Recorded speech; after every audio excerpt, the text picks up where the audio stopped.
Hello, Math 1341 biology students. I'm going to go over this extra practice for quiz 6. I know some students struggle with the topic of differential equations, and some are still struggling with integrating, and so I think this extra practice will benefit all of us. Now, I am posting this video on Veterans Day. I wear this for my father, who was in the United States Marine Corps, served in Vietnam and also Okinawa. And to any veterans out there, I appreciate you and thank you so much for your service. Well, for the quiz extra practice, we have section 11.1, which includes separable differential equations, and then really a qualitative look at autonomous differential equations. Wonderful. Let's begin. We want a particular solution to the separable differential equation. We can rewrite this as dy dx, and then we have equals for x squared y squared. Well, when we're doing separable differential equations, we really treat dy dx like it's a fraction, and we discuss why this works, comes from the chain rule. So here I will multiply both sides by dx and divide both sides by y squared. I have, maybe I'll even write it as a power. I have y to the minus 2 dy, and this will be 4x squared dx. Then integrate the left with respect to y. We integrate the right with respect to x. Okay, so I have add a power, divide by the higher power. This will equal 4x cubed over 3 plus some constant, say C1, and now multiply through by minus 1. So this is a 1 over y. This will equal a constant minus 4x cubed over 3. It's okay if you want to call your first constant C and then recopy the same constant as C. It's also okay if you want to call this minus C, but for me, if I multiply through by a constant, minus 1 or some other number, you see minus a constant is just another constant. So I'm just calling this capital C for some constant. This minus sign, though, of course, really matters. Now, how do I solve for y at this point? Well, 1 over y is all of this. So y itself is 1 over what we're looking at. So 1 over, this would be C minus 4x cubed over 3. At this point, I have enough of y to solve for my constant. So I want the solution that passes through the point 0, 3. It means when x equals 0, y equals 3. So we have 3 equals. We can evaluate at x equals 0. C minus, 0. So 3 is 1 over c. My constant c is 1 over 3. Now, this means my final answer is 1 over 1/3 minus 4x cubed over 3. If you don't like looking at it like this, you can make your answer look slightly prettier just by multiplying here, the numerator and the denominator, by 3. In this case, maybe I'll do this. Makes my answer look a little bit cleaner. I have 3 over 1 minus 4x cubed. This is how I will leave my answer here. This is a particular solution. When we find particular solutions, we do not have a capital C in our final answer. Now, next one. Here we want a general solution to the separable differential equation. I am going to write a way that's going to help us from the beginning. So we have dy dx is e to the x plus y. Properties of exponents says that this is e to the x times e to the y. Now, let's divide both sides by e to the y. So I have e to the minus y dy. Multiply both sides by dx. We have e to the x dx. Now we integrate. When we integrate e to the minus y, we have minus e to the minus y. Integrate e to the x, we have e to the x plus, I'll call it C1, but plus a constant. Okay, I need to solve for y here.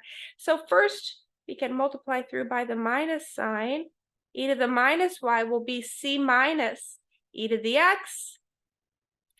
At this point, we're solving for something up inside the exponent of e. We can apply the natural log to both sides. We will get minus y is the natural log C minus e to the x. The last thing I need to do to solve here is just multiply through by -1. Y is negative natural log C minus e to the x. Okay, wonderful.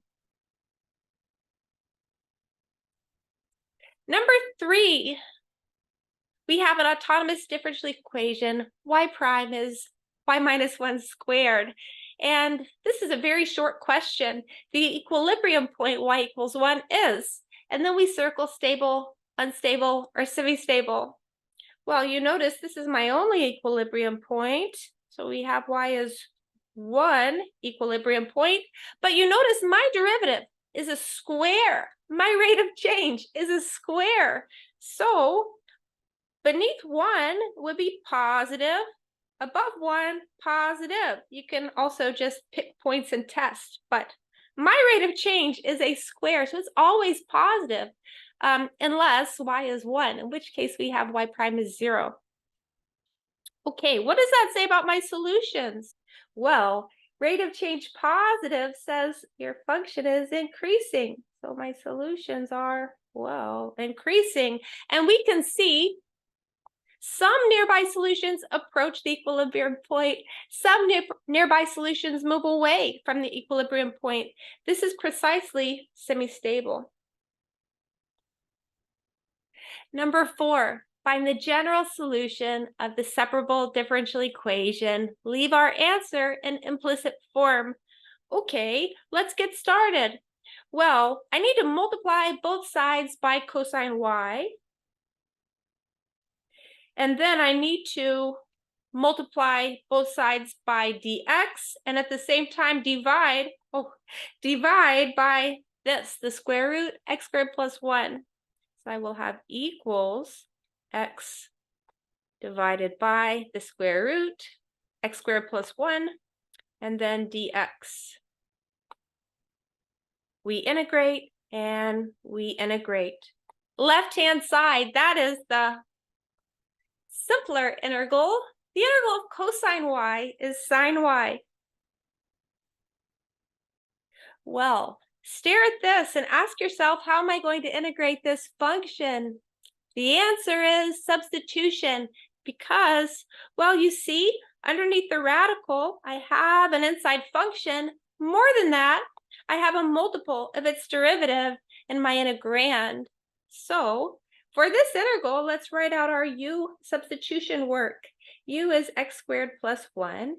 Du, this is 2x dx. Handed to me in my integral is x dx. And looking at this, you see this is 1/2 du. Okay, so I have an integral. This power is minus 1/2. U to the minus 1/2 times 1/2 du. Now we need to integrate with respect to u. So I get add a power, divide by the higher power, plus c. Finally, we go back to x. In fact, I'll just recopy my sine y line right here. Here we have a 1/2 divided by 1/2, which is 1. So I'm left with the square root, x squared plus 1, plus c. And we're told to leave our answer in implicit form. So I will stop right here. Okay, this is the last separable differential equation that we will solve in our quiz extra practice. We want the general solution to y prime is sine x divided by y to the 6th. I usually rewrite a y prime as dy dx. It helps me separate my variables. Dy dx is sine x divided by y to the 6th. Okay, multiply both sides by y to the 6th. And then also multiply by both sides by dx. And then we integrate. The good news is these are not too bad to integrate. We have y to the 7th divided by 7. Careful here. When you integrate the sign, we get negative cosine. So minus cosine x plus, I'll call it C1. Now, multiply through by 7, y to the 7 will be a constant minus, say, 7 cosine x. Really, this constant and this constant are related. I multiply by 7, but if you start with this constant, multiply by 7, you just have some other constant. So I generally just keep the c, as I was talking about earlier in this video. Okay, now you see we can solve for y by taking the 7th root of both sides. So my function y is the 7th root of c minus 7 cosine x. Wonderful. Find all equilibrium points of the autonomous differential equation. Y prime is y squared plus 5y plus 6, and determine their stability. The first thing we need to do is factor. So what do we have here? We have y plus 2 and y plus 3. My equilibrium points, which are when this function entirely of y is 0, well, it happens at minus 2 and minus 3. Y equals minus 2 and y equals minus 3. Let's determine the stability of these equilibrium points. We have minus 3, minus 2. This kind of exercise very much takes us back to much earlier in the semester when we were doing increasing and decreasing functions. In fact, that's exactly what we're going to use here. So here is my derivative, function of y. We could pick something down here, say negative 4. We could pick something here, say negative 5/2. We could pick something here, okay, say 0. What about the sign of my derivative? Well, positive, positive. Overall, we have positive, increasing there at minus 5/2. Y plus 2 is negative. Y plus 3 is positive. My derivative is negative. At negative 4, y plus 2 and y plus 3 are both negative. My derivative, positive. Okay, let's sketch. So between minus 3 and minus 2, we have decreasing. Above minus 2, we have increasing. And then beneath minus 3, we have increasing. And then we could also color equilibrium point, equilibrium point. Oh, this is starting to be beautiful. So what do we see here? For minus 2, all nearby solutions move away. Y equals minus 2 is unstable. For y equals minus 3, all nearby solutions approach this equilibrium point. Y equals minus 3 is stable. And here's this question.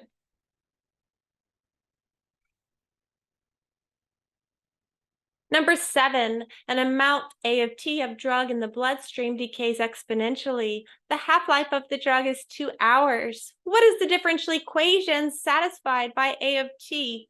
Well, exponential decay, we know the differential equation will be A prime is Ka. Where exponential decay, our decay constant, this K, will be negative. So really what's asked for here, because we're asked for a differential equation, we need to find K. Once we do, we can write our differential equation down. We will find K using this. The half-life of the drug is 2 hours. So I know my function looks like this. A of t is a0, e to the kt. This is what exponential growth or decay looks like. In fact, you might recall in class, we solved this differential equation using separation of variables and found this general solution. But the half-life of the drug is 2 hours. What that says is 1/2. A0 is a0, e to the k times 2. Now we can divide both sides by a0.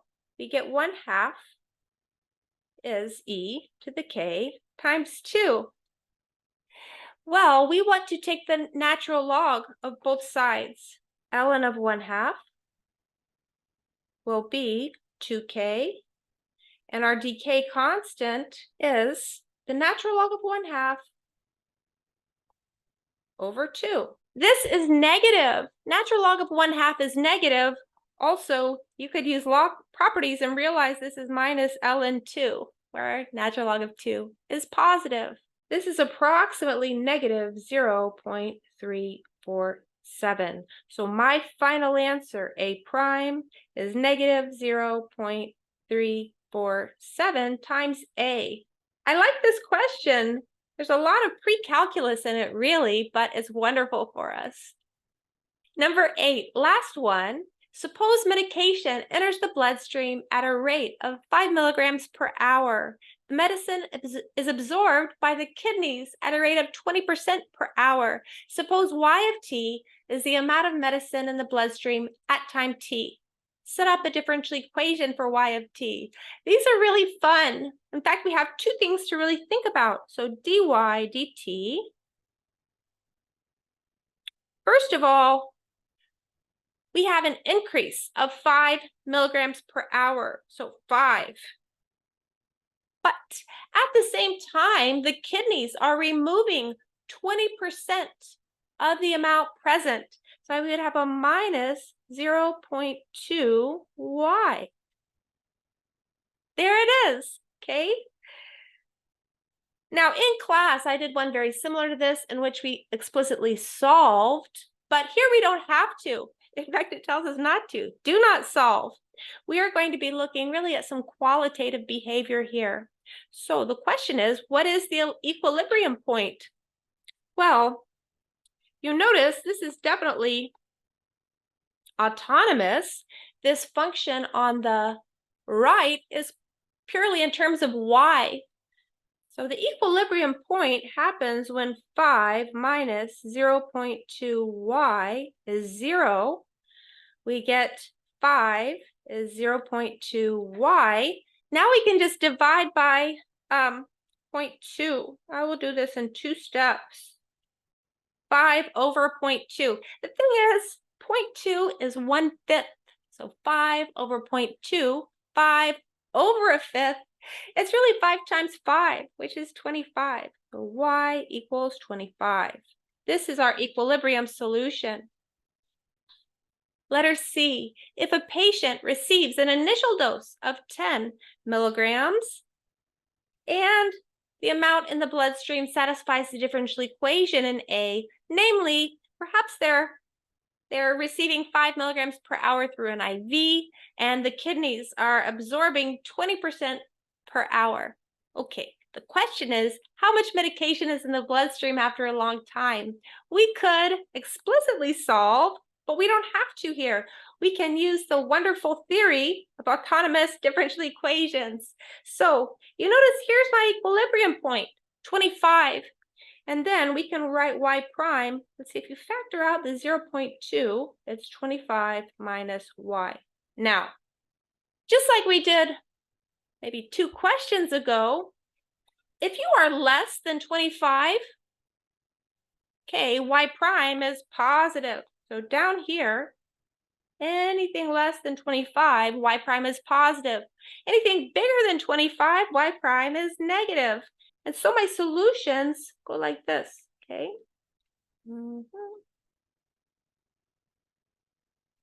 we notice that 25 is stable. Therefore, well, certainly if you start with 10, but I could say a more general statement. In fact, I have said a more general statement. But to go back to the question, for this particular y of t, starting with an initial dose of 10, the limit as t goes to infinity, y of t is this 25. Maybe I will add that here with y of 0 equals 10, like this. The limit as t goes to infinity, y of t is 25, because this was a stable equilibrium point. Well, this is the end of our quiz extra practice. I hope this helps, because I want everyone to be masters with differential equations. So thank you so much, class.